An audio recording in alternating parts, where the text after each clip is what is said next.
Good morning. Come on, y'all, stay with me. I know it's hot out there. I know it's hot out there. Good morning, y'all with me?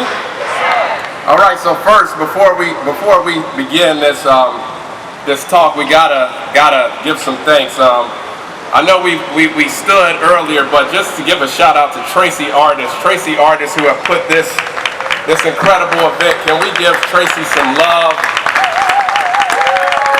Thank you, Tracy, for all that you do. And the sponsors, thank you to the Board of Trustees of the Urban League. My chair is here, Philip Holloman, and the staff. Thank you for attending.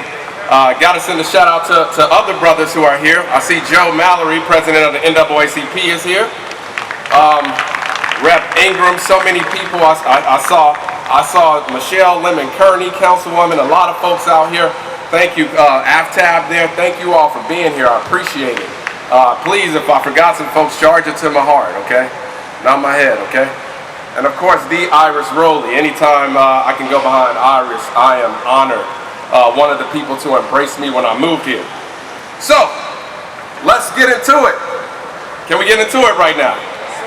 So usually these talks go about a sad story about a number of disparities in the black community, about how we're lagging in education and health disparities, and how black third grade reading scores are worse than white kids, etc. And that how we're proliferated with gun violence and how we need to stay strong. We're not going to really talk about that today, okay? You know, my wife always says, don't give me another speech telling me that water is wet. And don't talk about data without talking about structural racism, because it's negligent, right? To not contextualize why the data looks like it looks like, okay? So we have to reframe what we're doing now and thinking about the significance of now. Let me tell you a little story when I came here. So I came in from Denver, and when I started, a guy said, "What are you doing here? You just came from the white Wakanda, Denver, Colorado, right? What do you know about Avondale and about Cincinnati?"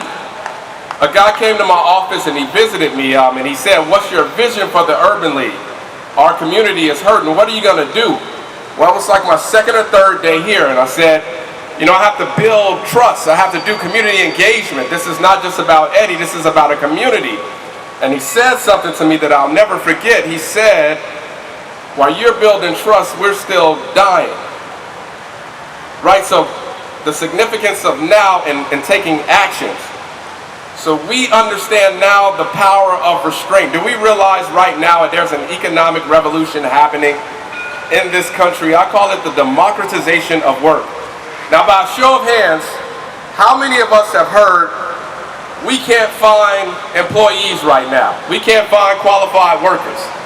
How many have heard that? Right? So it's interesting. We're familiar when middle class people say, "I don't want to work somewhere, that I want to hold out for something better, for better pay, for better jobs." But this is a new idea now, that people who have experienced poverty or minimum wages will practice dominion over their lives and choose where they want to work. It's unfamiliar to the backdrop of Cincinnati, a place right across from Kentucky where the slave trade was, where you tasted freedom. Our culture says that you be grateful for what you have and don't ask questions. But now, workers are saying, "I'm going to unionize my own life. I'm going to choose where I work, how that place employs me," right? We have a guy, his name is John. John was a server for 10 years. He's in one of our programs. He didn't go back to work. I said, "John, why don't you go back to work?" He said, "People forgot quickly the burden that essential workers took. I caught COVID 3 times. I'm holding out for something that has more opportunity." So this is like the significance of now, the new normal that we have. Is to treat workers with dignity and pay better wages, right? Right? We can no longer pay people minimum wages and expect them to sacrifice their lives, right? So now, we have to put everything in context. I also lived in Montgomery, Alabama. I'll never forget this story. My wife was going to work one day. It was about 30 degrees in Montgomery, Alabama. If anybody has lived in the South, when it's 30 degrees, it's really cold. We saw a little girl on 30 degrees, it's freezing in the South. Well, she saw a little girl on the corner that didn't have a coat. She actually had a blanket wrapped around her, and she was cold. And she was rushing to work, and she came back home and said, hey, I saw this little girl who didn't have a coat on. And it's been really bothering me of what's happening. So we said, maybe it was a one-off thing. Maybe she forgot her jacket. She drove past the next day, saw the same little girl on the corner with a sheet, keeping herself warm. So she pulled over and stopped, talked to the little girl, asked her, where does she live? Went to get permission, talked to the mom, bought the little girl a coat. So we felt good about it, hey, yay, we did something good in the world. Well, 2 years later, there was another little girl. Turns out there was a domestic violence, an unlicensed domestic violence shelter, because there was full shelters in Montgomery, and this is where people escape. Why am I talking about that? My wife in that conversation said something incredibly profound to me. She said, it's not the code, it's not the affordability, it's the system, stupid. It's the system, stupid. When we think about being steadfast and strong, we have to talk about systems and inequity and tax policy, right?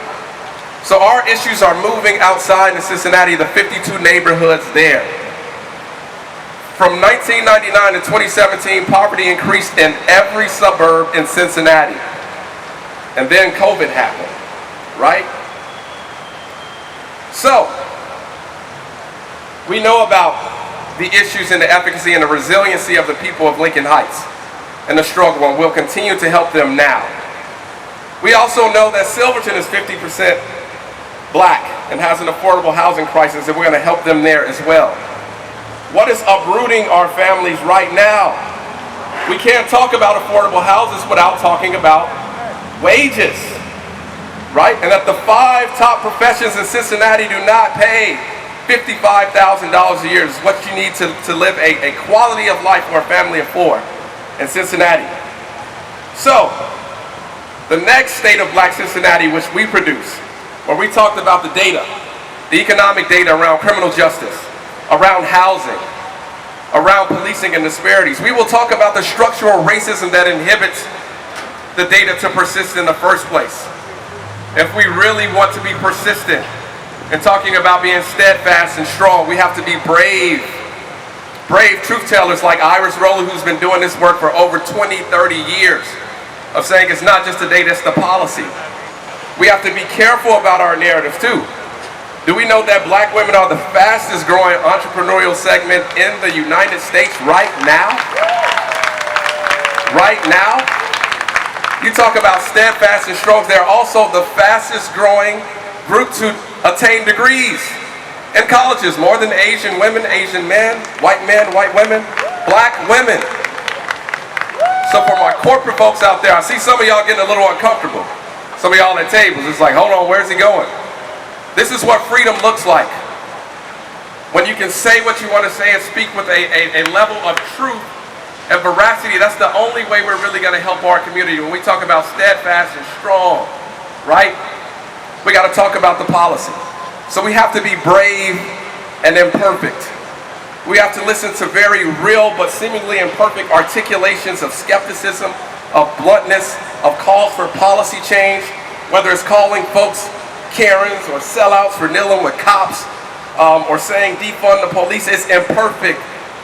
If there's no application or appreciation for the journey that precipitated those utterances, we will miss the mark. Healing and trust takes time and consistency.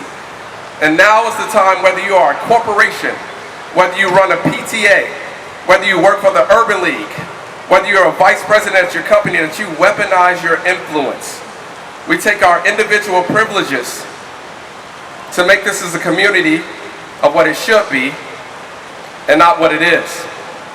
To lessen the gap about what it ought to be versus what is requires a stubbornness, not subject to the whims of the political moment, but an enduring commitment. I will close there. Thank you. I know it's hot outside, and I appreciate you for listening. Stay steadfast and strong. Thank you, family.